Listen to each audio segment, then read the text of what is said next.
Turn the car around now, Arthur. Now. My voice came out so sharp that my husband nearly collided with another vehicle on the interstate. My hands were trembling as I held the black duffel bag my son had asked me to carry. Inside it, hidden among innocent clothes, was something that would change our family forever. For 15 years, I helped my son financially. I sacrificed my savings, lent him money that never came back. But I never imagined he would be capable of this. But before I continue, make sure you are already subscribed to the channel and write in the comments, where are you watching this video from? We love to know how far our stories are reaching. My name is Margaret. I am 67 years old, and I always believed my greatest purpose in life was to help my family. My husband Arthur and I worked our whole lives to save for a comfortable retirement. Our only son, Michael, who is 42, had lost his job 6 years ago, and since then, we had been living in an endless cycle of loans that, deep down, I knew would never be repaid. It all started with small requests. Mom, can you help me with the rent this month? I promise I'll pay you back when I get my check. Soon came the water bills, the power bills, my grandson Leo's school supplies, the payments on the new car they had no business buying. Before I knew it, I was supporting his entire family. Michael's wife, Jessica, always treated me with a cold politeness. She never showed genuine gratitude for the sacrifices we were making. I saw the way she would roll her eyes when I mentioned we needed to be more careful with money, as if it were my obligation to keep bankrolling their lifestyle. 2 months ago, when they asked me for $5,000 to enroll Leo in a private school because he was being bullied at his public school, I finally set a limit. I can't do it anymore, son.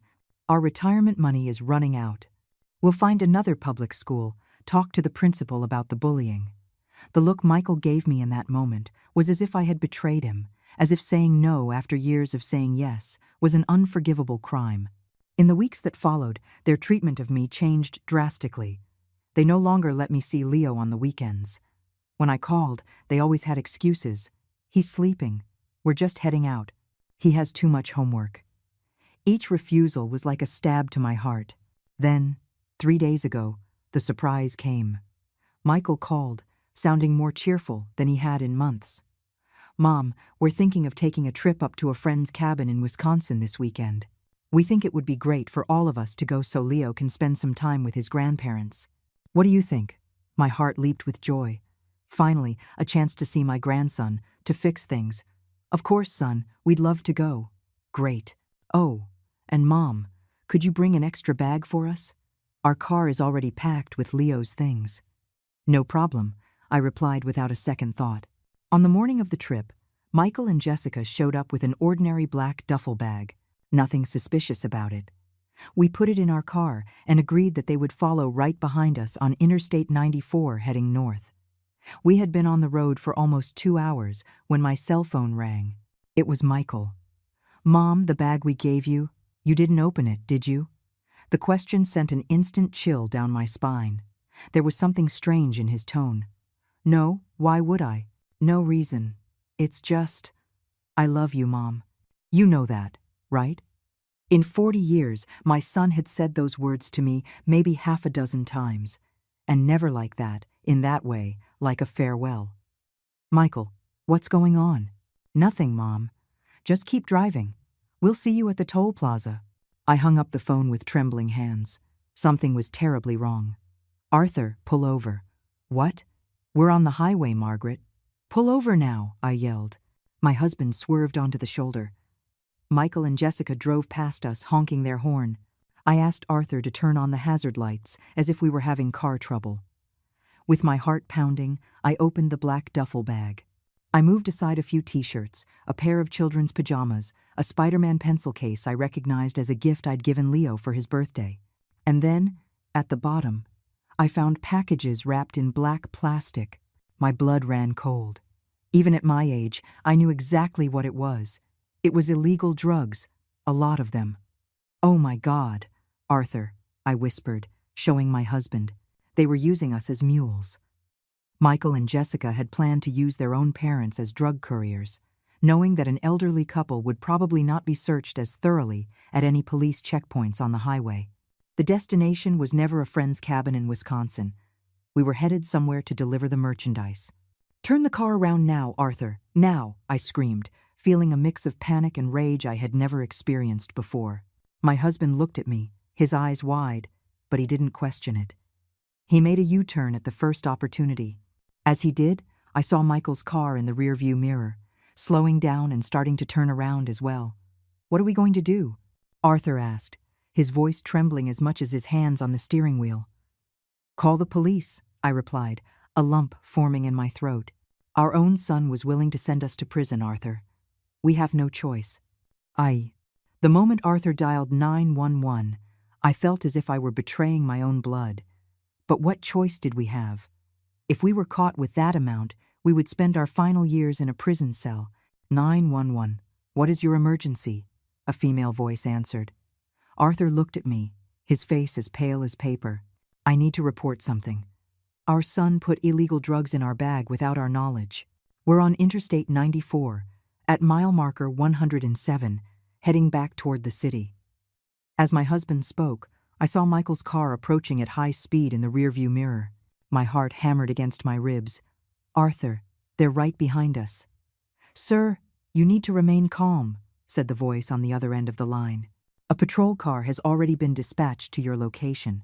Do not confront the suspects. Continue driving normally if you can." "NSF." Michael's car pulled up alongside ours, and he gestured frantically for us to stop. Jessica was in the passenger seat, her face twisted into an expression I had never seen before, fear mixed with rage. "Keep driving," I whispered to Arthur. "Don't stop." My husband accelerated, but our old car was no match for Michael's newer vehicle. He cut in front of us and slammed on the brakes, forcing Arthur to stop to avoid a collision. My God, what do we do now? Arthur looked desperate, still holding the phone. "Lock the doors," the dispatcher instructed. "Do not exit the vehicle." Michael got out of his car and ran to our window. His face was red, his eyes wild. He pounded on the glass with his fist. "Mom, what are you doing? Why did you turn around?" I squeezed Arthur's hand, searching for strength. "Don't open it," I begged. Michael kept pounding. "Mom, open this door. What happened?" I looked into the eyes of my only son, the boy I had rocked on nights he had a fever, who had cried in my lap when he experienced his first heartbreak, who gave me my only grandchild.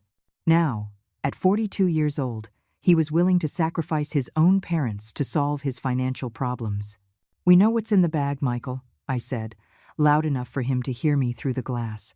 "We called the police." His face transformed. The rage gave way to shock, then panic. "You what? Are you crazy? This is going to destroy our lives?" "You were going to destroy ours, son," I replied, tears streaming down my face. "Why did you do this?" "We owe money to dangerous people, Mom. It was the only way. They were going to hurt Leo." Jessica appeared beside him, grabbing his arm. "Let's go, Michael. Now." Michael gave me one last look, a mixture of fear and betrayal in his eyes. "You've ruined everything, Mom." They ran back to their car and sped away, leaving tire marks on the asphalt. "They're fleeing," Arthur reported to the police. "Patrol cars are already on their way." "What is the description and license plate of the vehicle?" We provided the information, feeling as if each word was a knife in our own son's back. 15 minutes later, which felt like an eternity, 2 patrol cars pulled up beside us. We showed them the bag, told them the whole story. I cried uncontrollably as I explained how we had supported our son and his family for years, how we had recently set boundaries, how he had planned this reconciliation only to use us as drug couriers. "Ma'am, what you did today was very brave," said an older officer, his gaze understanding. "Unfortunately, we see many cases where criminals use elderly people and family members as mules precisely because they are rarely stopped at checkpoints. You probably saved your own lives today." I sat on the shoulder of the road, holding Arthur's hand as they took the bag and our statements. A female officer approached with a cup of water. "And my grandson?" I asked, my voice barely a whisper. "Leo is only 10 years old. He was in the car with them. We have a bolo out for the vehicle now. If the child is with them when they are located, Child Protective Services will be activated to ensure his safety." End quote. Sitting there, in the middle of nowhere, between the open sky and the hot asphalt, I thought about all the times I had given in to Michael's requests. All the times I gave up my own needs to satisfy his. All the times I ignored the signs that something was wrong because I wanted to believe my son was still the person I raised him to be. "We're going to take you back home," the officer said. "We'll need you to be available in case we have more questions." On the way back, I sat in complete silence, staring out the window at the landscapes that had seemed so promising just hours before. Arthur held my hand, his thumb making small circles on my skin, the way he always did when I was distressed. "Did I do the right thing?" I finally asked, my voice breaking. "What if they hurt Leo? What if—" "Margaret," Arthur interrupted, his voice firm despite his teary eyes. "They put drugs in our bag. They were willing to let us go to prison. That isn't love, that isn't family. You did the only thing you could do." But that night, alone in the bed I had shared with Arthur for 45 years, I couldn't sleep. I kept imagining where Leo was, if he was scared, if he would understand why his grandmother had betrayed his parents. The phone rang at 3:17 in the morning. I answered before the second ring. "Mrs. Margaret?" It was the officer's voice. "We found your son and his wife trying to cross the state line. They are in custody." "And my grandson?" I asked, my heart nearly beating out of my chest. "The boy is fine. He's with a social worker now. As the closest relatives, you have preference for temporary custody, if you'd like."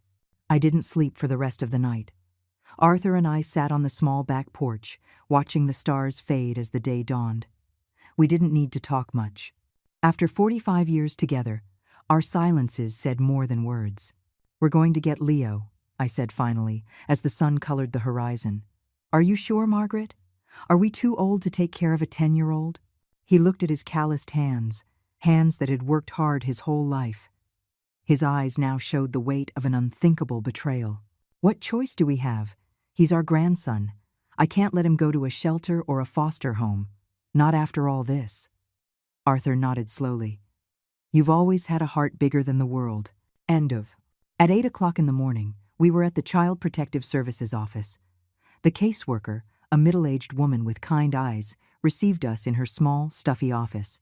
"Leo is physically fine, but he's very scared and confused," she explained.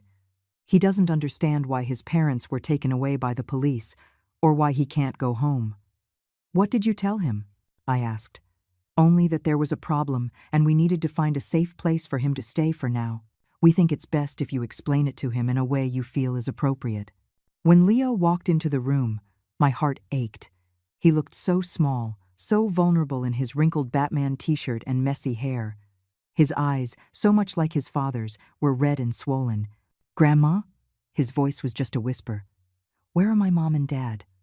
I opened my arms and he ran to me, burying his face in my chest, just like he did when he was smaller.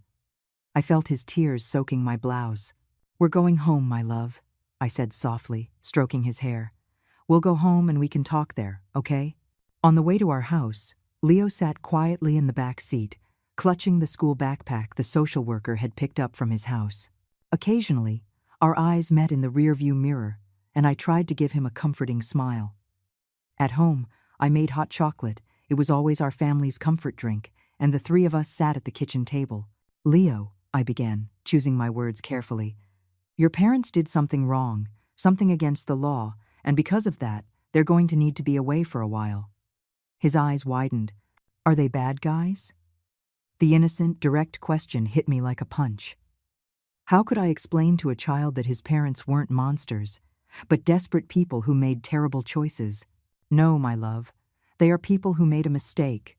Good people sometimes do bad things when they're scared or desperate." "Ida." "It was about money, wasn't it?" Leo asked, surprising me with his perception. "They fought about money a lot. My mom always said that if you helped more, we wouldn't be in this situation." I felt like I had been slapped. Was that how Jessica portrayed me to her own son? As a stingy grandmother who refused to help enough? "Leo, Grandma, and Grandpa helped your parents for many years," Arthur explained, his voice gentle but firm. "We gave them a lot of money, more than we could afford, actually. But sometimes, no matter how much you give, it's never enough if the person doesn't know how to manage it." Leo stirred his spoon in his hot chocolate, creating little whirlpools. "I know. I heard them arguing sometimes. Dad would say it was just one more loan, and Mom would say you owed it to them for being your only son. Every word from Leo was a painful revelation of how we were seen by my son's family, not as generous people who sacrificed their own financial security, but as a bank that never closed, a resource to be exploited. "So, how long do I have to stay here?" he asked, changing the subject. "The lady from CPS said it could be a long time, that it will depend on the judge." He looked up, suddenly alarmed. "Are you going to send me away too?" "Never," I replied firmly, reaching out to hold his hand. "This is your home now, for as long as you need it."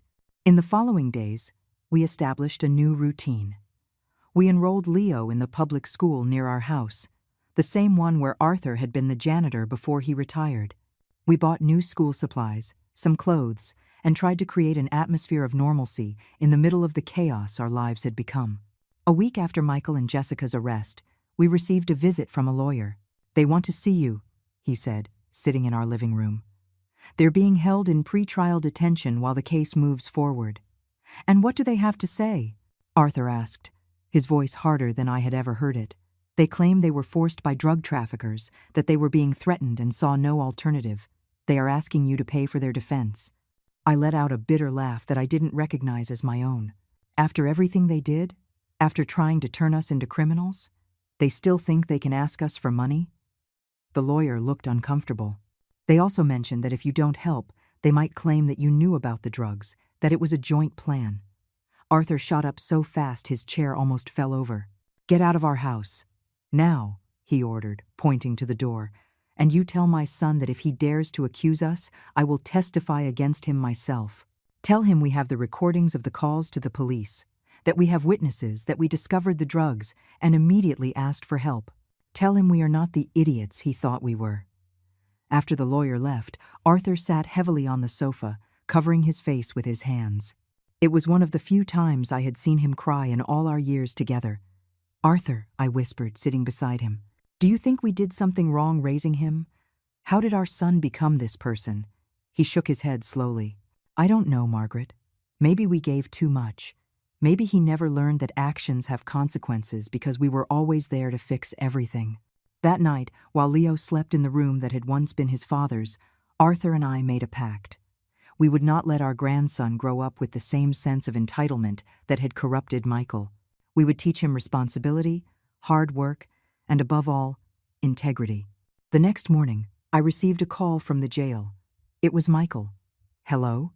My voice came out hesitant, unsure. "Mom." Michael's voice sounded different over the jail phone, harder, colder. I remained silent, not knowing what to say to the son who had tried to use me as a drug mule. "You destroyed our lives," he continued when he realized I wasn't going to speak. "Do you know what happens to people like me in jail? Do you know how long I could be in here?" I felt my knees buckle and sat down in the nearest chair. It was surreal to hear my son, the child I raised, blaming me for suffering the consequences of his own actions. "Michael," I finally managed to say, "you put illegal drugs in our bag without our knowledge. You and Jessica planned to use your own parents as drug couriers. And now you blame me for calling the police?" "It was our only chance, Mom. We owe money to dangerous people. They were going to hurt Leo. After you refused to pay for his school?" "Don't you dare," I interrupted, my voice trembling with rage. "Don't you dare use your son as an excuse. We helped you for 6 years. 6 years. We gave money we didn't even have to support a lifestyle you couldn't afford. And when we finally said no to an expensive private school, you decide to turn us into criminals?" There was a silence on the other end of the line. "How's Leo?" he finally asked, his voice suddenly smaller. "He's with us. He's safe. He's in school. And for the first time in a long time, he's in a home where he doesn't have to hear constant arguments about money. I want to talk to him." "That's not up to me anymore, Michael. There's a legal process now. The judge will determine when and how you can have contact." I heard a heavy sigh. "Mom, please, you need to help us. You need to pay for a good lawyer. For the family. For Leo." "No," I replied, surprising myself with the firmness in my voice. "It's over, Michael. The money is gone. The trust is gone. You crossed a line that can't be uncrossed. You're going to regret this," he said, and I could hear the anger rising again. When I get out of here. If you're threatening your own parents now, Michael, I suggest you think carefully. I cut in. Any threats will be reported immediately to the authorities. I am going to take care of Leo and give him the stability he deserves. That is my only responsibility now. I hung up the phone with shaking hands. Arthur, who had heard everything from the kitchen doorway, came over and hugged me in silence. We stood like that, two old people leaning on each other, trying to process how our only son had become a threatening stranger. The weeks turned into months. Life with Leo brought a new and surprisingly comforting routine. He went to school in the morning. I would pack his lunch and help him with his homework. In the afternoon, Arthur would take him to play soccer at the neighborhood park or ride his bike. At night, we sat down together for dinner, something that, as we discovered, rarely happened at his house. Leo told us he usually ate alone watching television while his parents argued in another room. "Grandma," Leo asked me one night as I was tucking him in, "why did my parents fight so much about money if you guys were helping them?" The question took me by surprise. Leo was much more perceptive than we had imagined. "Well, sweetheart, sometimes people want more than they can have. Your parents wanted a big house, new cars, trips, an expensive school for you, but they didn't have enough money for all of that. Grandpa and I helped a lot, but even so, it wasn't enough for the lifestyle they wanted." Leo became thoughtful. "At his house, my mom always said it was your fault for not helping more, that if you really loved us, you would give more money." Each revelation from Leo was like a small stab. It was painful to discover how Michael and Jessica had portrayed me to their own son, as a greedy villain. Not as the grandmother who had sacrificed her own financial security for them. "Leo, love is much more than giving money. It's being present, it's teaching what's right, it's setting limits when necessary. Sometimes, saying no is the hardest way to love someone." He nodded slowly.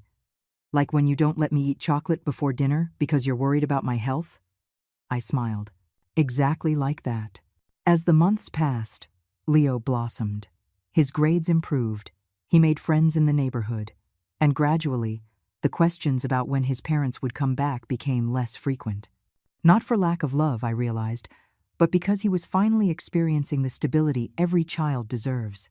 The trial for Michael and Jessica was scheduled for 6 months after their arrest. As the main witnesses, Arthur and I would be called to testify. The thought of testifying against my own son made me physically ill, but I knew it was necessary. Not just for justice, but to show Leo that even painful decisions are necessary when it comes to doing what is right. A week before the trial, I received a letter from Jessica. It surprised me. She had never written to me before. With some apprehension, I opened the envelope. "Dear mother-in-law, I hope this letter finds you well. I know you probably hate me now, and you have every right. What we did was unforgivable. Using you and Arthur like that, I have no excuses. Prison gives you a lot of time to think. I've been thinking about all the times you helped us, and how I always wanted more. How I spoke badly of you to Leo. How I manipulated Michael into asking for more and more. The truth is, I never learned to live within our means. I always believed I deserved more than I had. And when you and Arthur were there, ready to cover our debts, it was easy to keep going like that. I'm not asking for forgiveness, or for money for lawyers. I just wanted you to know that, despite everything, I am grateful that you are taking care of my son. He deserves better than the parents he has. Jessica." I reread the letter several times, trying to find the manipulation between the lines, but for the first time since I met Jessica, her words seemed sincere. I showed the letter to Arthur, who read it in silence. "What do you think?" I asked. He sighed deeply. "I think prison can change people. Some for the worse, others, maybe for the better." "Do you believe her?" "I don't know, Margaret, but I think it's the closest thing to an apology we're going to get." On the day of the trial, I put on my best dress, not out of vanity, but out of respect for the solemnity of the moment. Leo stayed with our neighbor. We decided he didn't need to go through the trauma of seeing his parents in court. The courtroom was surprisingly full. Apparently, the case of elderly parents being used as mules by their own children had attracted the attention of the local media. I sat next to Arthur in the front row. my fingers intertwined with his, seeking strength. When Michael and Jessica entered, handcuffed and wearing prison uniforms, my heart sank. Michael looked like he had aged 10 years in 6 months. He was thinner, with deep dark circles under his eyes and a beard he had never had before. Our eyes met for a second before he looked away, unable to face me. Jessica, on the other hand, looked directly at me and nodded slightly, as if acknowledging my presence. There was something different about her, a humility that had never existed before. The trial began with the charges being read: drug trafficking, attempting to use third parties without consent for the transport of illegal substances, criminal conspiracy. Every word was like a stab.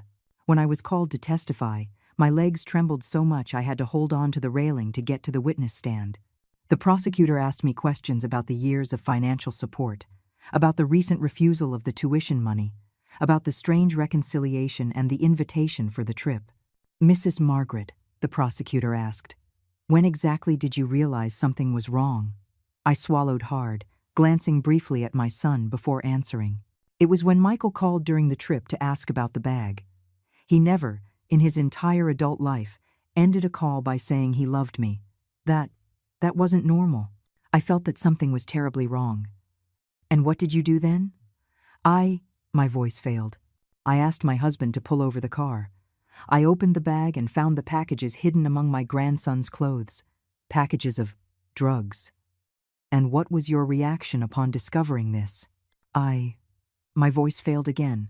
I told my husband to call the police. I knew I was reporting my own son, but they were willing to let us go to prison in their place. What choice did I have? The defense attorney, a young man in a cheap suit, stood up for cross-examination. "Mrs. Margaret, you claim that you supported your son and his family for years. Are you aware that by doing this, you may have created a financial dependency that led them to take desperate measures when you suddenly cut off that support?" I felt the blood rush to my face. I did not suddenly cut off support. I said no to a specific request, an expensive private school, after 6 years of paying practically all their expenses. And even if I had cut everything off at once, does that justify turning their own parents into unwilling drug traffickers?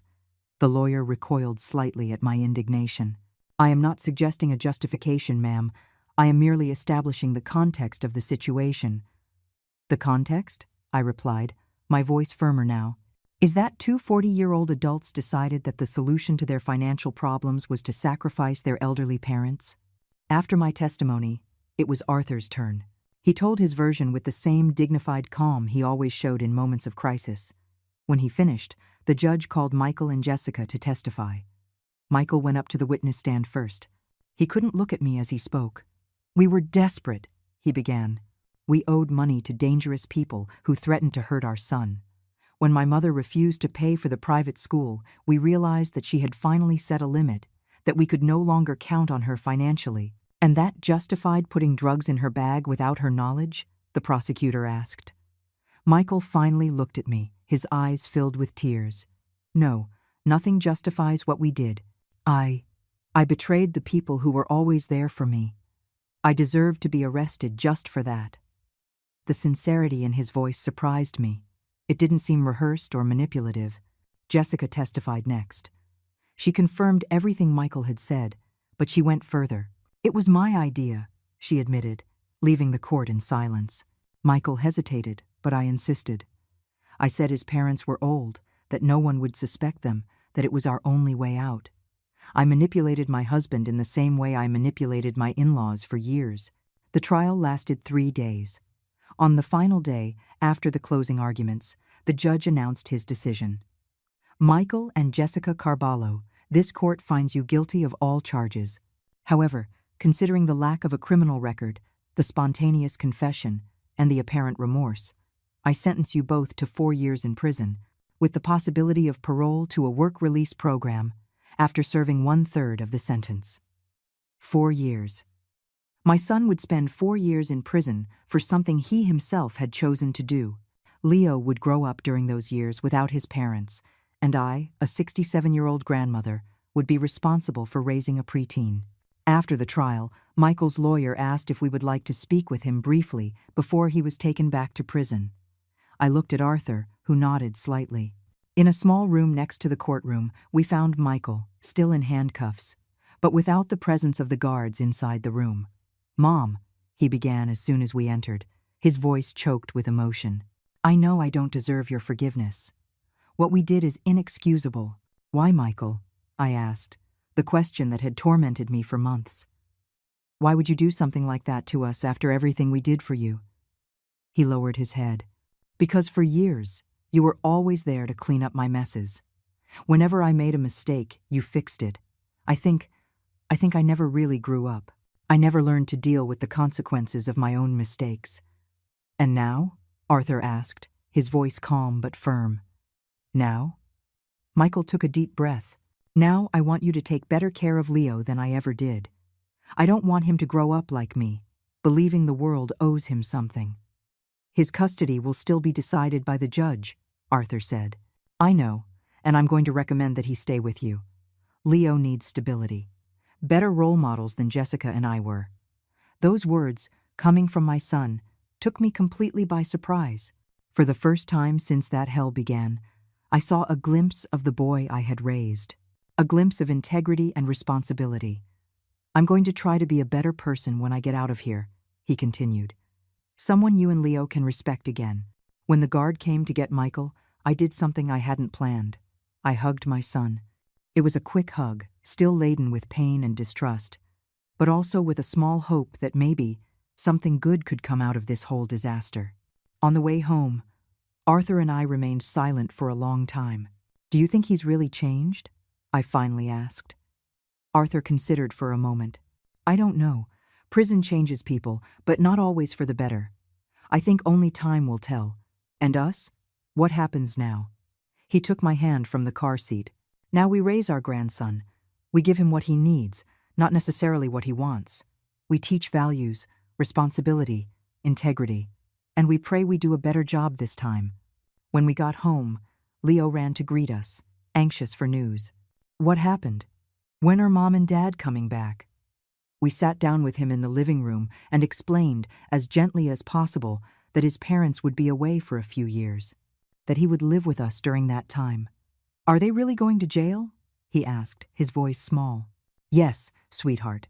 They did something wrong, and now they need to face the consequences." Leo was silent for a moment, processing the information. "Can I visit them?" "That will depend on the family court judge, but probably yes, with some limits." He nodded, surprisingly composed for a boy his age. "Okay, I understand." That night, as I was making Leo's bed, he asked me a question that would stay with me for a long time. "Grandma, do you still love Dad even after what he did?" The question caught me off guard. How could I explain to a 10-year-old the complexity of a mother's love? How could I say that it's possible to love a person deeply and at the same time be devastated by their choices? "Leo," I began, sitting on the edge of the bed, "a mother's love is complicated. I love your father, yes. I will love him forever, because he is my son, but that doesn't mean I accept or approve of what he did. Loving someone isn't giving them a free pass to do bad things." Leo thought for a moment, clutching his worn teddy bear. "Like when you love me, but you put me in time, out if I do something wrong?"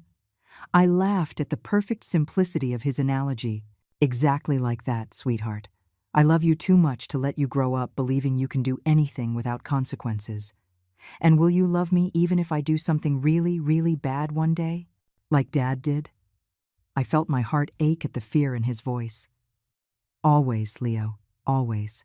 Nothing in the world could change that." He nodded, seeming satisfied. "Then I guess it's okay that Dad is in jail, as long as you still love him." The following weeks were dedicated to establishing a new normal. The social worker visited regularly to check on how Leo was adapting. The family court judge determined that for now, Arthur and I would have provisional custody, with the first visit to his parents scheduled for 2 months after the start of their sentence. On the day of the visit, Leo was nervous, changing his clothes 3 times before settling on a superhero t-shirt Michael had given him for his last birthday. "Do you think they'll be happy to see me?" he asked, as I combed his unruly hair. "It will be the best part of their last few months," I answered honestly. The correctional facility was a cold, intimidating place, even for a visit. Leo squeezed my hand tightly as we passed through the metal detectors and security procedures. The visitation room had concrete tables fixed to the floor and hard plastic chairs. Michael entered first. He was wearing the orange prison uniform and looked even thinner than at the trial. His eyes lit up when he saw Leo, and for a moment I could see the boy he had once been, before life and bad choices transformed him. "Dad!" Leo cried out and opened his arms.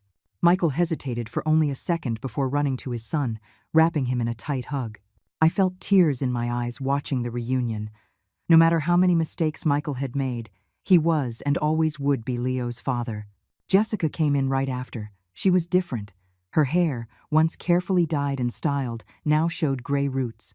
Her face, without the makeup I had never seen her without, looked older and more tired.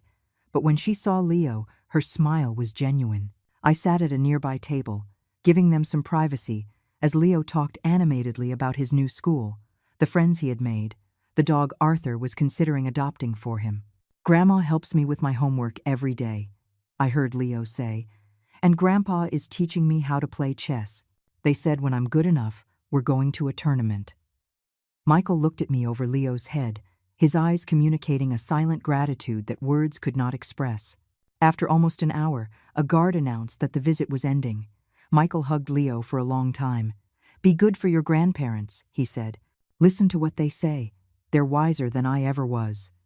"When are you coming home, Dad?" Leo asked, the question I knew he had been holding back. Michael looked at me again before answering. "It's going to be a while, son, but when I come back, I'm going to be a better father. I promise." As Leo said goodbye to Jessica, Michael approached me. "Mom," he said quietly, "I know I don't deserve to ask for anything, but please, don't let him forget me. Don't let him think I don't care." "I would never do that, Michael. He will always know that you love him." Michael nodded, swallowing hard. "Thank you. For everything. For taking care of him. For not letting him go to a shelter or foster family." "He's my grandson," I replied simply. "And you, with all your mistakes, are still my son." On the way home, Leo was unusually quiet. "Are you okay, sweetheart?" I asked, watching him in the rearview mirror. "They seem different," he finally said. "Different how?" "Smaller. Dad always seemed so big. And Mom was always dressed up, with makeup and her nails done. Now they just look like normal people." I understood what he meant. For a child, parents are almost mythological figures, larger than life, infallible. Seeing Michael and Jessica in prison, vulnerable and diminished, must have been a shock to Leo's perception of them. "They are learning some hard lessons," I explained. "Sometimes we need to lose everything to realize what really matters." "Like what?" "Like family, like being honest, like taking responsibility for our mistakes instead of trying to make other people pay for them." Leo was silent for the rest of the way, lost in thoughts I could only imagine. The months turned into a year. The bi-monthly visits to the prison became part of our routine. Leo adapted surprisingly well to his new life. His grades were excellent. He had friends, played soccer on Saturdays on a local team that Arthur started coaching voluntarily. The social worker who visited us regularly commented on how Leo seemed happier and more secure than when she first met him. "You're doing an incredible job," she said during one of her visits.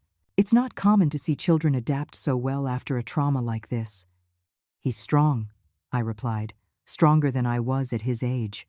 Michael and Jessica, meanwhile, seemed to be changing in prison. Michael got a job in the prison library and began studying to finish his college degree through a distance learning program. Jessica got involved in a crafts program and even started teaching sewing classes to other inmates. During visits, they always asked about Leo's school, his activities, his development. They seemed genuinely interested in his life, not just concerned with when they could get their own back. On one of the visits, about a year and a half after their arrest, Michael asked to speak to me alone for a few minutes. "Mom, I've been thinking a lot," he began, his tone more serious than usual. "When I get out of here, I don't want you and Dad to support us again." I raised my eyebrows, surprised by the statement. "I want to do things the right way this time," he continued. "I'm studying. I got a qualification in accounting. I'm going to get a job, live within our means." No cars we can't afford, no expensive private schools. That's good to hear, son. And I want you to promise me one thing, he said, leaning forward. If I go back to my old habits, if I start asking for money or trying to manipulate you, say no, immediately, no matter what excuse I give you. The sincerity in his eyes moved me. It was the first real sign that Michael was genuinely committed to changing. I promise, I replied. But I hope I won't need to keep that promise. He smiled, a sad but honest smile. Me too, Mom. Me too. That night, I told Arthur about the conversation as we washed the dinner dishes. Leo was already in bed, exhausted after a day at the water park. Do you believe him? Arthur asked, drying a plate. I want to believe him, I replied honestly. But I know that real changes take time and that good intentions in prison are different from facing temptations in the real world. Arthur nodded. You know what worries me most? What it will be like for Leo when they get out. He's so well adjusted here with us. The transition is going to be difficult. It was a concern I also had. Leo, now almost 12, was thriving under our care. The idea of disrupting that stability distressed me. One day at a time, I said, repeating the mantra that had sustained us during that turbulent period. One day at a time. Leo's 12th birthday arrived on a sunny Saturday in September. We threw a small party in the backyard. Nothing extravagant, just a few friends from school, a homemade cake he helped me bake, and a table of simple snacks. The difference from the elaborate parties Michael and Jessica used to throw was noticeable. Are you sure you don't need help with the party costs? The social worker had asked during her monthly visit, clearly concerned about our limited retirement budget. We're fine, Arthur replied with a smile. We've discovered that children need more attention than expensive parties. It was true. Leo, who used to have themed parties in rented halls, with expensive gifts and professional decorations, seemed happier with our simple homemade celebration than I had ever seen him at previous parties. Maybe because now he was truly involved in everything, from choosing the cake flavor to helping inflate the balloons.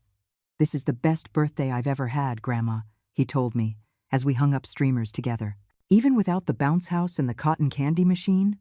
I asked, half joking, half serious.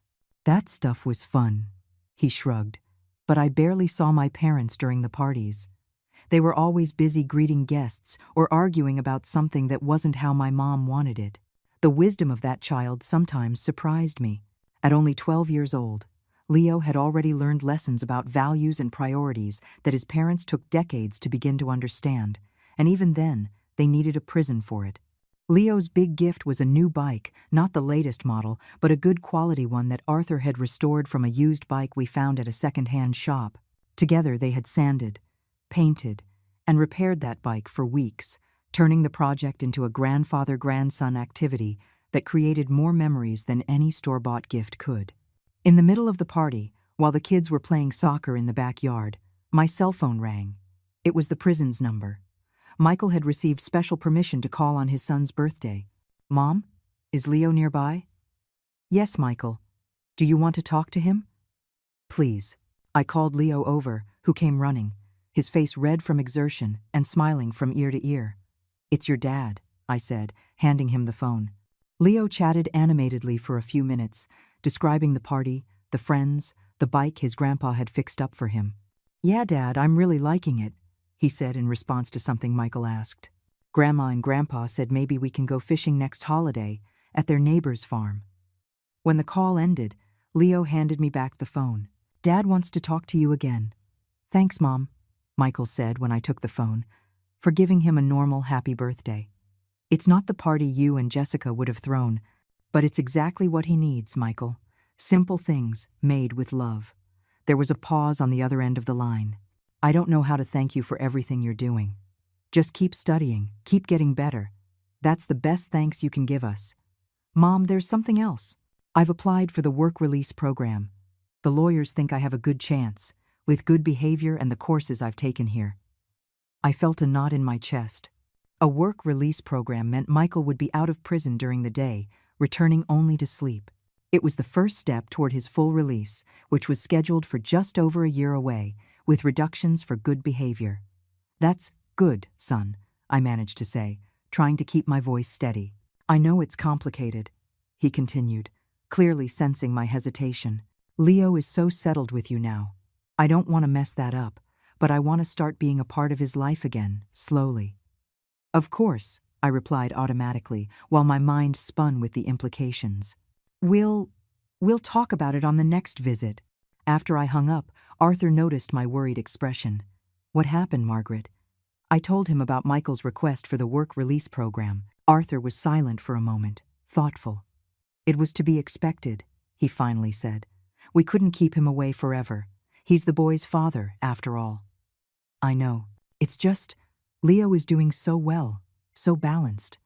I'm afraid everything will be destabilized when Michael starts coming back into his life. Arthur took my hand. We can't control that, dear. We can only do our best and be there for Leo, no matter what happens. 2 weeks later, we got the news. Michael's request had been approved. Starting next month, he would be on a work release program, working during the day at a cooperative that employed ex-convicts and returning to the prison only to sleep. We sat down with Leo to explain what that meant. Your dad will be able to see you more often now, Arthur explained. You'll be able to spend a few hours together on weekends, maybe even go out for ice cream or to the park. Leo's eyes lit up. Will he be able to see my soccer games? Probably, if it's during his permitted hours. And my mom? Your mother is still in the main facility, I explained. You'll still visit her every 2 weeks, just like always. Leo nodded, absorbing the information. And where will I live? Still with you, right? The worry in his voice was evident. After almost 2 years living with us, our house had become his safe harbor. Yes, sweetheart, I assured him. You'll still live here for now. When your father is fully released, then the judge will decide on the new arrangements, but that's still a little while away. What if I want to keep living here even after? The question hung in the air, heavy with its implications. Arthur and I exchanged glances. That's something we'll have to discuss with your father when the time comes, Arthur said carefully. But remember that your father loves you very much and also wants what's best for you. End. The first meeting between Leo and Michael outside the prison took place on a Saturday. Michael, still wearing an electronic ankle monitor, looked uncomfortable in his civilian clothes, as if he had forgotten how to dress like a normal person. We agreed to meet at a park near our house. I stayed at a distance, giving them privacy but keeping them in my sight. I saw Michael hug Leo for a long time. I saw them talking as they walked through the park. I saw Michael cheer enthusiastically as Leo showed off some soccer moves. It seemed so normal, as if those 2 years of separation had never happened, as if Michael hadn't tried to turn his own parents into drug traffickers. When the allotted time was up and Michael had to return, Leo came back to me with a smile I hadn't seen in a long time. Dad said he's managing to save money at his new job, he said excitedly. He said that when he gets out for good, he's going to rent a small apartment but with a room just for me. I forced a smile. That's great, Leo. He asked me if I want to live with him when he gets out. My heart sank. And what did you tell him? Leo looked at me, suddenly serious. I said I like living with Grandma and Grandpa, that I don't want to change schools or leave my friends. I felt a guilty relief. On one hand, I was glad that Leo felt so good with us that he didn't want to leave. On the other, I knew that would break Michael's heart. What did he say? He seemed sad, but then he said he understands, that maybe I can spend weekends with him, or holidays, that the important thing is that I'm happy and safe. Those words surprised me. The old Michael would have insisted, maybe even tried to make Leo feel guilty. This new Michael, who accepted his son's preference and prioritized his well-being over his own desires, was a significant change. That night, I received a text message from an unknown number. Mom, it's Michael, from the co-op. Thanks for bringing Leo today. I know it's not easy for you to see me coming back into your life, but I promise I'll do everything differently this time. P.S. Leo is an incredible kid. You've done a much better job than I ever did. I showed the message to Arthur, who read it in silence. What do you think? I asked. Arthur sighed deeply. I think that, maybe, he really is changing. The following months created a new routine. Leo continued to live with us, going to school, playing on the soccer team. On Saturdays, he would spend a few hours with Michael, sometimes at the park, sometimes at a coffee shop, occasionally at school events where Michael could attend with special permission. On Sundays, we alternated between days at home and visits to Jessica in prison. It was a delicate balance, but somehow it was working. Leo seemed happy with the arrangement, having the stability of our home and the gradual reconnection with his father. Michael, for his part, seemed to be taking his promise of change seriously. He worked consistently at the cooperative, continued his studies, and most importantly, never asked us for money. One Sunday morning, while Leo was still asleep, Arthur and I were having coffee on the porch, enjoying the morning coolness. "Have you thought about what will happen when Michael is fully released?" Arthur asked, breaking our comfortable silence. The question had been hanging over us for months, but we always avoided addressing it directly. "I think about it every day," I confessed. "It's only 4 months away now." "And what do you think will happen?" I sighed deeply. "Honestly, I don't know. Leo has made it clear he wants to keep living with us, at least for now, but legally, Michael is his father. If he wants full custody, do you think he would do that? Force Leo to go against his will?" I shook my head slowly. "The old Michael? Definitely. This new Michael? I'm not so sure." Our reflections were interrupted by the ringing of the phone. It was Sunday morning. Who could be calling so early? "Hello?" I answered, a slight premonition bothering me. "Mrs. Margaret?" It was a male voice I didn't immediately recognize. "This is Marcus, the supervisor at the cooperative where your son works." My heart sped up. "Did something happen to Michael?" "He asked me to call. There was an incident last night. He's at the county hospital." "Hospital!" I exclaimed, making Arthur turn sharply toward me. "What happened? Is he okay?" "He was attacked on his way back to the housing last night. Apparently, some old associates weren't happy with his refusal to go back to work with them after his release." "Oh my God," I whispered. "Is it serious?" "Some broken ribs, a deep cut on his arm, a concussion. But he's going to survive. He's asking to see you and Leo. The prison administration has authorized the hospital visit." I hung up the phone and quickly explained the situation to Arthur. We decided not to tell Leo all the details, just that his father had been hurt and was in the hospital. The public hospital was crowded that Sunday. We made our way down the busy hallway to Michael's bed. The sight of him shocked me. His face was swollen and bruised, one eye completely swollen shut, his arm bandaged and in a sling. "Mom," he mumbled when he saw me, his voice hoarse. "You came." "Of course I came, son." Leo ran to the edge of the bed, his eyes wide with worry. "Dad, what happened? Did you fall?" Michael tried to smile, but the contusion on his face turned the expression into a grimace. "Something like that, champ. But don't worry, your dad is tough. I'll be fine soon." All. After Arthur took Leo to get something from the cafeteria, Michael held my hand. "It was them from my past," he said quietly. "The ones I owed money to, the same ones who put us in that situation with the bag. They came after you after all this time?" Michael nodded slightly. "They've been pressuring me for weeks. They wanted me to go back to work for them when I get out. Distribution, they call it. Drug trafficking is the real name." "And you refused?" "I refused," he confirmed, a slight pride in his voice despite the pain. "I told them I was out of that life, that I had a son to raise, a clean future to build." I looked at my son, lying in that hospital bed, hurt for having made the right choice for the first time in so long. I felt a pride I hadn't felt in years. "They said they'll be back," Michael continued, his voice now a tense whisper. "That they'll come after me, and if necessary, after Leo." I felt my blood run cold. "After Leo?" "Mom," Michael squeezed my hand, his eyes intense despite the injuries. "I can't stay here. I can't put you or Leo at risk. When they release me, I have to leave. Far away, where they can't find me." "But what about Leo? Your plans to rent an apartment? To have a room for him?" "That's why I'm talking to you now," he replied, his voice choked with emotion. "Leo is happy and safe with you. He has school, friends, stability. To rip him away from all that for a life on the run from drug dealers." He shook his head. "What kind of father would I be?" What are you saying, Michael? I'm saying that when I get out, I'm leaving. Alone. I'm going to another state, to start over where no one knows me, and I want you and Dad to keep custody of Leo.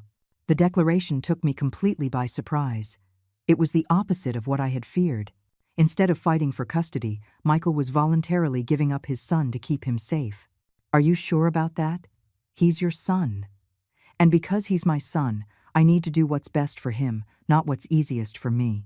He swallowed hard, visibly emotional. It's what you did on that highway, Mom, when you found the drugs in the bag. You did what was necessary, not what was easy. Now it's my turn to do the same. When Arthur and Leo returned, we talked about trivial things. The soccer team, school, the new video game Leo had asked for Christmas, but my mind was spinning with the previous conversation. 2 days later, Michael was discharged and returned to the work release program, now with extra protection. In the following weeks, he began to prepare Leo for the idea that he would need to move when he was released. It's for work, son. I got a great opportunity in Denver. It's a new chance, a new life. But what about me? Leo asked, his voice small. Can't I go with you? I saw Michael's heart break with that question, but he held firm. Not right now, champ. You have school, friends. Your whole life is set up here. It wouldn't be fair to tear you away from all that. But I'll visit whenever I can. And when I'm well established, who knows? They both knew it was an empty promise, but it was easier than the brutal truth that Michael was leaving to protect his son from dangerous men who might use him to get to him. The day of Michael's release came on a rainy Tuesday in March. Arthur and I picked him up at the prison gates while Leo was at school, a decision made to ease the difficult goodbye. So, this is it, Michael said, standing on the sidewalk with a simple backpack containing all his belongings, starting from scratch at 44. You'll do fine, Arthur said, patting his shoulder. You're still young. You have your health. You're studying.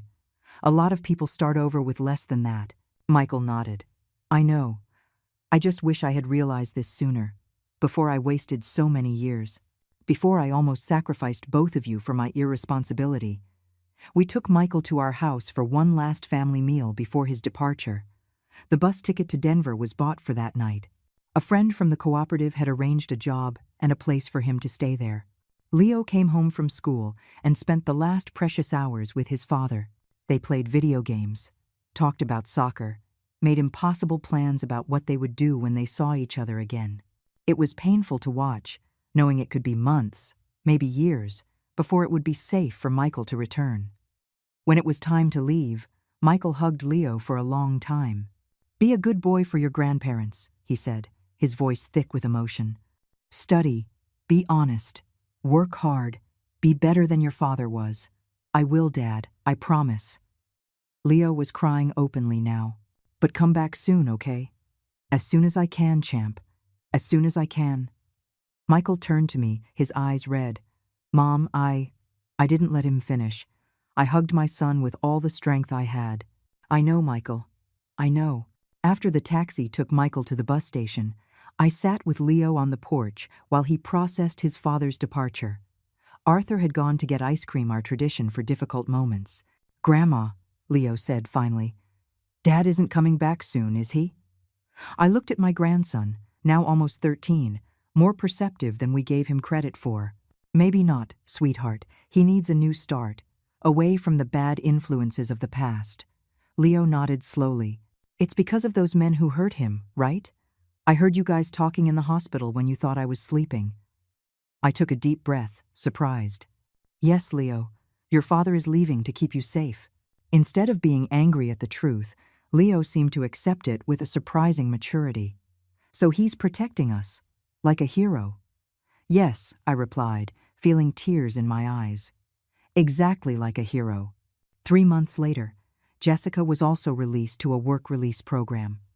Unlike Michael, she had no prior involvement with drug trafficking and was able to stay in the city. She started working in a textile factory and rented a small room. Leo visited her regularly, and she, unlike anything I could have expected, always respected our role as his primary guardians. I know Leo is better off with you, she told me once, as we waited for Leo to finish a soccer game. You gave him the stability Michael and I never managed to offer. A year passed. Michael called Leo regularly, sent occasional gifts on special occasions, but never returned to visit. Through video calls, we saw that he seemed to be thriving. He had gained weight, his face had color again, his eyes shone with a serenity he had never had before. On one of those calls, he asked to speak with me alone. "How are you, son?" I asked when Leo left the room. "Good, Mom, really good. Steady job. Small but decent apartment. I'm even dating someone." "That's wonderful, son." "And, is it safe now?" He sighed. "Not yet. Last week I heard they were still asking about me around there. It's better to stay away for now." I nodded, understanding the pain behind that continued decision. "Mom," he continued, "I wanted to thank you." "For what?" "For saying no that day. For pulling over the car. For calling the police." He smiled sadly. "It sounds crazy to thank someone for that, but if you had kept driving, if you had been caught with those drugs, not only would you be in prison, but I would have never changed. I would have continued in that life, making terrible decisions, until I ended up dead or in prison for something much worse." I felt the tears run down my face. I just did what any mother would do to protect her family. "No, Mom, you did what a wise mother would do. A mother who knows that loving isn't giving everything. It's not always saying yes. Sometimes, the deepest love is saying no. It's setting limits. Sometimes, it's letting a person face the consequences of their own mistakes." I too. Those words stayed with me in the following years. As Leo grew up, as Arthur and I grew older, as our family broken and patched up found its new normal. Leo is 17 now. Next year he will go to college, the first person in our family to do so. Michael is still in Denver. He built a new life. And although the distance remains, the bond with his son was never completely broken. Jessica, surprisingly, became a constant and positive presence, having learned to respect boundaries she once seemed incapable of recognizing. As for me, at 72 years old, I look back on that afternoon on the highway, the moment I screamed at Arthur to turn the car around, and I know it was the hardest and most important decision of my life. It was the moment I realized that loving doesn't mean allowing everything, that setting limits is not cruelty, and that sometimes saying no is the greatest gift we can give someone. When I opened that bag and saw what my son had hidden in it, my world fell apart. But from the ruins of that day, we built something new. An imperfect family, with scars, but stronger and more honest than we ever were before.